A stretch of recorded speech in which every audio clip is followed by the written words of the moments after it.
love zombie strike blasters. They're unique, very stylish, and they make the best noises ever. But in my mind, there is one small problem. If you have to snipe a zombie from long range. Granted, the Zombie Strike long shot comes with a scope, but it's currently the only scope in the Zombie Strike line. Most Zombie Strike blasters only have like one tactical rail anyway. What if you need to enter an abandoned warehouse at night time in the dark? And Strike Line's got you covered, so has Modulus. Or take quiet silent shots like those guys in North Korea in World War Z. What if you need to carry extra mags for your, I don't know, Rev Reaper? The Sling Fire and the Long Shot, by the way, are the only two other blasters I'm aware of from the Zombie Strike line that take mags. Which isn't a bad thing, because I quite like front loaders. Point where I even take mag-fed blasters and make them into top loaders. Kind of like front loaders. And the zombies would see you a mile off with these brightly coloured mags anyway. And what about if you run through all of your ammo and you need an emergency final ditch blaster? The M-Strike Elite and Modulus lines have plenty of tools that would be perfect for zombie fighting. But what we need is something from the Zombie Strike universe. Arrgh. Why don't you just wish for it like normal? You don't look well. Aye, that's because you keep on putting me on target ranges. Arrgh. True. Will you grant me my wish? Wish for it yourself, stars wishing. Fair enough. Bibbidi bobbidi boo! Oh look! It's a Nerf Zombie Strike survival system Scravenger in the flesh. Arr, I need to eat some chocolate. Arr.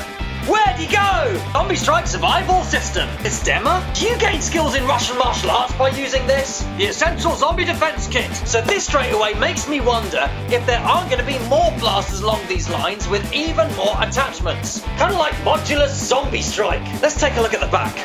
Be prepared for anything with survival kits to defend against any zombie attack. Any zombie attack?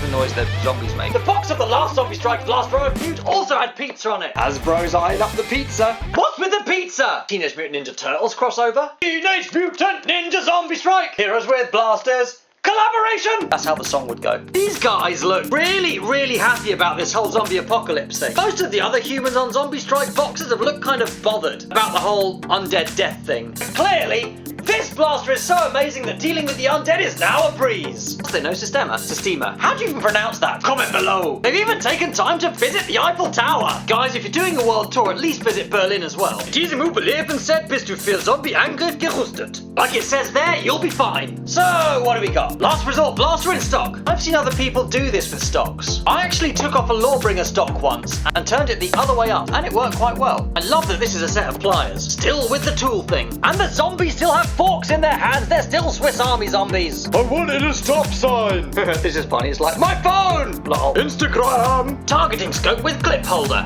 I love the idea of this. Anywhere where you can carry extra clips on your blaster is phenomenal. And what looks cool about this is that you'll be able to top up mags as you're nerfing, which makes it kind of top-loadery. Barrel extension-y silencer sort of thing. Long range. And a tactical light. And you get some funky tactical grey clips. ×2. And that's sensible because with the grey colour you can blend in more and you won't stand out, so never mind. Try so hard, but you don't. And back to the front. And as I said before, these guys look so confident this blaster must be phenomenal, showing two different ways the blaster can be used. I've just noticed this guy must be from Scotland. Hasbro thought of that for Ram FDT Big Al. I think it's about time we opened all of this.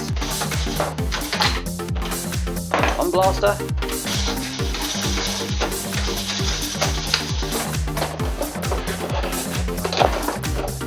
And they're mount too. Now the first thing I'm going to say about the mags is, again, I kind of like the way that they're a little bit unique and different. I don't know how well you can see the detailing in this light. There's a bunch of tally marks here showing that the possessor of this mag has killed 18 zombies. A nice Z-Strike logo, number 12, and a funky Nerf logo that looks like it's been screwdrivered on. Pretty much mirrored on both sides, apart from the bits that would look weird if they were turned around. And I love these kind of smashed up effects on this kind of silencer barrel thing. That's pretty cool.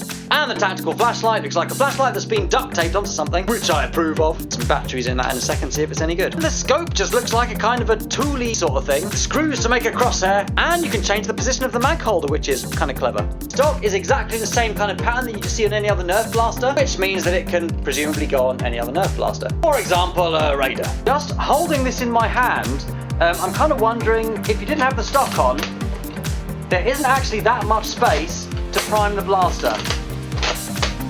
Unless you were to hold it here. Or here. But that'd be awkward, so best here. Wonder what that's for. Now, I've just noticed something geniusful about this blaster, and it has to do with this button right here. When the button's this way, pointing to the single dart, prime, fire. Prime, fire. Just the same as the sling fire would work. Flick the switch this way, however, prime, and you actually have some kind of a slam fire thing going on. So you could literally just kind of, which I think is kind of cool. And there's your jam door. I think this function is really, really, really cool. And I would not say that unless I genuinely thought it. E.g. Hasbro. Let's put this together as Hasbro intended.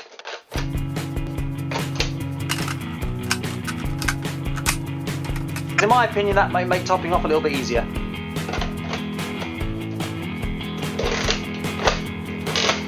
I know we've got nowhere near actually firing the blaster yet, but I quite like this. I love the idea that there's finally a bunch of zombie strike accessories. I'm just kind of playing with this now, and I've just realised that actually, for me, as a right-handed player, I would actually need to have this the other way around. Probably need to have it like this. Having it like that means that this kind of slides around a little, and having it like that means that this kind of slides around a little more than it probably should. Am I unusual in that? As a right-handed player, I'd normally be scavenging darts with my left hand, so this is how it would have to be for me. Unless I were to hold the blaster like this and grab. You get 26 of these, 12 plus 12 plus 2. I'm also going to try it with the mag the other way around now. Oops. I think I've just found an issue. In order to reload this, unless it can go underneath, it won't fit underneath. Okay, let's have this as Hasbro intended. So, I'm a right-handed player, I've just been firing, I'm going to take my hand off the trigger and load like this. I love the idea of this, and I really like the fact it's here. However, I'm noticing that as I'm top loading this, it is gradually pushing the mag further and further out of where it's meant to be. Friction fit could do with being just a little bit tighter, and I think I'll be able to do that with a little bit of duct tape later. Just going to try from the other way. Oops. I'm just going to try now loading this from the other direction. The problem is that when I try and push the mag back into here, I have to hold this on, otherwise I will push this whole unit off. As I'm top loading, I am having to hold this mag in place. Now, what I'm going to do is try a quick reload. There's my mag release, there it is. Mag release is here, so I'm pulling the mag release, out we come.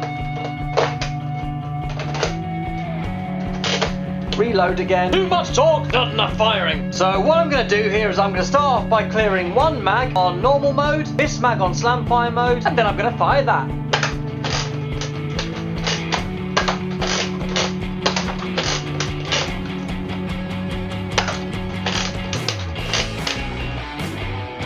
This scope right here definitely not too much help in terms of aiming, not that I thought it would be, I was just a little bit curious. It's hitting well beneath where the scope is aiming. I am finding this difficult to prime holding here, so I'm going to adjust and hold somewhere else now. Gonna be honest, that there is much more comfortable to hold. I am just going to put the torch on, just to see what that's like too.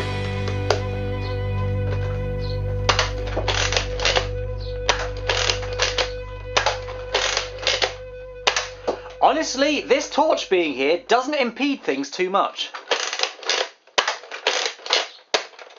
This is definitely where I'm going to be holding it. Now the challenge to reload. So, prime, pull this, mag comes out, new mag, in we go, switch over and fire.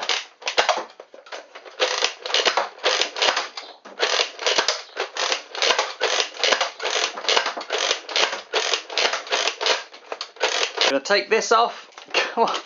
Boom! Boom! And a bit of a misfire for that last one. Well, that's quite a lot of fun. I think that this feels underpowered compared to a regular Nerf Jolt, but that's just going to be the intelligent AR thing. But removing this quickly and effectively, don't grab it from the top like I did. Grab it from the bottom, it comes out just fine. Probably also an idea to have it pre-primed. Out of curiosity, I want to have a quick look at how well this holds a worker mag. And worker mags go in just fine as well, although they do still experience the same problem of getting pushed out. GG Jolt, GG. I have to practice from reloading up there. Prime.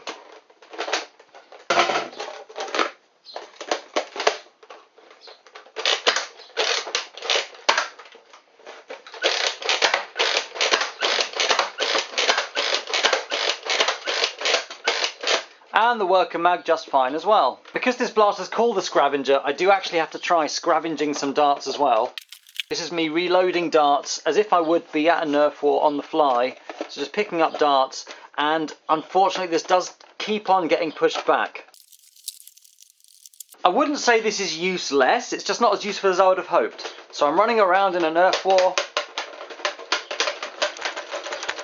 And actually I've just given this a really good shake, and the friction fit, whilst it's not good enough to hold this in place whilst I'm putting darts in, it is good enough to hold onto the mag whilst things are getting shaken around.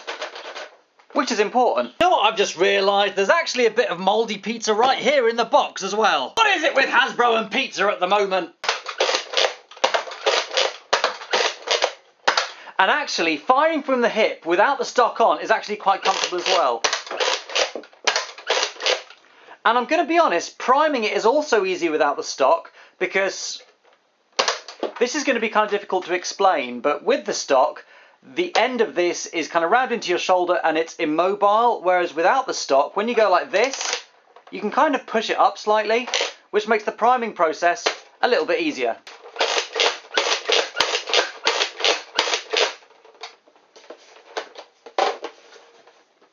Just test the light as well. Just realised I haven't tested the light yet. Oh, it's green. I don't know why, but I was expecting a white light, but we've got a green light. Why not? Maybe zombies don't like green lights. I've just got into the living room and closed all the windows so we can see that the light works. And actually, that's not too bad. And the end of it lights up in a bit of a funky way as well. This light isn't actually too bad. It's much better in my opinion than the red end strike lights, and possibly better than the green modulus light too. The performance of the blast was probably on a par with other elite blasters, and whilst I haven't cracked it open, we've probably got something akin to a slingfire right here. So overall, do I like the Scravenger? I've got to say, I do like it. I love the fact that it's kind of like a modulus zombie strike blaster. It does look to me like there might be other blasters released with attachments if this is going to be a whole zombie strike survival system. Just notice there's a hole for a dart there too, look. This blaster's full of surprises. Don't actually think you're meant to. Oh, maybe you are. Yep, a dart fits in there nicely. Also like the fact that you can take the stock off. I think that's kind of cool. What's nice about this blaster is that it actually looks kind of funky, whether it's got the stock and the barrel on or whether it's got the stock and the barrel off. It's almost a rough cutty kind of shape actually. Really similar shape to a rough cut, apart from the mag. I'm gonna be honest with you, I don't normally go for kind of novelty blasters just because they've got loads of accessories. But actually, I do quite like this. And I'm gonna be honest with you, I think there's a lot about it which is a lot of fun. There's something to be said for being a zombie strike blaster with the ability to take barrel attachments